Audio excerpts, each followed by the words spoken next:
Kapag gumagawa ka ng tama, pero nasasaktan ka pa rin. Ito po ang salita ng Diyos, ang ating gabay. Ngayon po ay Wednesday, March 4, 2026, ng ikalawang linggo ng Kwaresma. Magandang araw po sa inyong lahat, lalo na sa ating mga sundalo, police, Coast Guard, jail officer, firefighter, at lahat ng nasa serbisyo, mga retirado, at sa inyong mga pamilya. Naranasan nyo na bang gawin ang tama, ngunit kayo pa ang napagsalitaan? Naglilingkod ng tapat, ngunit kayo pa ang napagdududahan? Nagsakripisyo, ngunit hindi naman na-appreciate? Ganyan ang sitwasyon ng ating mga pagbasa mula sa banal na kasulatan sa araw na ito. Sa ating unang pagbasa mula sa aklat ni Propeta Jeremias, chapter 18, verses 18 to 20, si Propeta Jeremias ay nagsalita para sa Diyos. Ginawa niya ang tama. Ipinagtanggol pa niya ang bayan. Ngunit ano ang kapalit? Balak siyang patahimikin, siraan, saktan. Sabi niya, ginawa ko ang mabuti para sa kanila. Ngunit masama ang ibinalik nila. Para sa mga nasa serbisyo at sa inyong mga pamilya, maaaring nagsasakripisyo ka sa field. Pero may nagrereklamo pa rin. Maaaring ginagawa mo ang tungkulin ng maayos. Pero may nagdududa pa rin. Maaaring nagbabantay ka para sa kapayapaan. Pero may hindi makakaintindi. Ang pagiging tapat ay hindi garantiya na palagi kang papalakpakan. Ngunit ang pagiging tapat ay tanda ng lakas ng loob.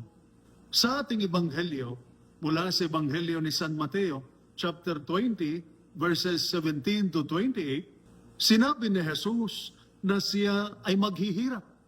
Pero ang mga alagad, ang iniisip ay posisyon at kapangyarihan. Kaya malinaw ang sinabi ni Jesus. Ang pinakadakila sa inyo ay dapat maging lingkod. Sa mundo, ang kadakilaan ay ranggo at titulo. Sa Diyos, ang kadakilaan ay paglilingkod at kababaang loob. Para sa mga nasa serbisyo, ang tunay na leader ay hindi lang nag-uutos.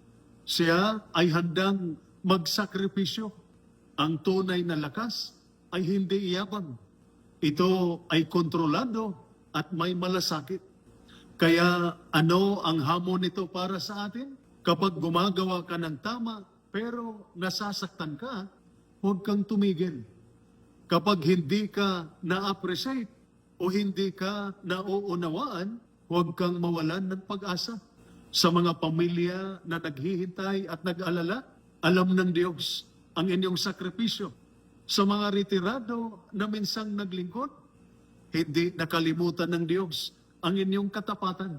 Nakikita ng Diyos ang hindi nakikita ng tao. Ang tunay na kadakilaan ay hindi nasusukat sa medalya, kundi sa pagmamahal at paglilingkod. Ito po ang salita ng Diyos, ang ating gabay. Manalangin tayo. Panginoon naming Diyos, kapag ang aming mga sundalo, police, Coast Guard, firefighter, jail officer, at lahat ng nasa serbisyo ay napapagod at nasasaktan, palakasin mo sila. Kapag sila ay hindi nauunawaan, bigyan mo sila ng pasensya.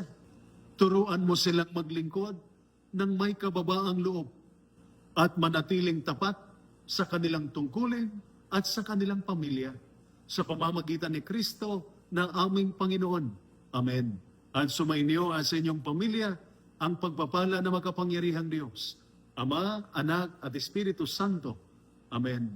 Santa Maria, Ina ng Diyos, ipanalangin mo kami. San Miguel Arcangel, ingatan mo kami. Amen.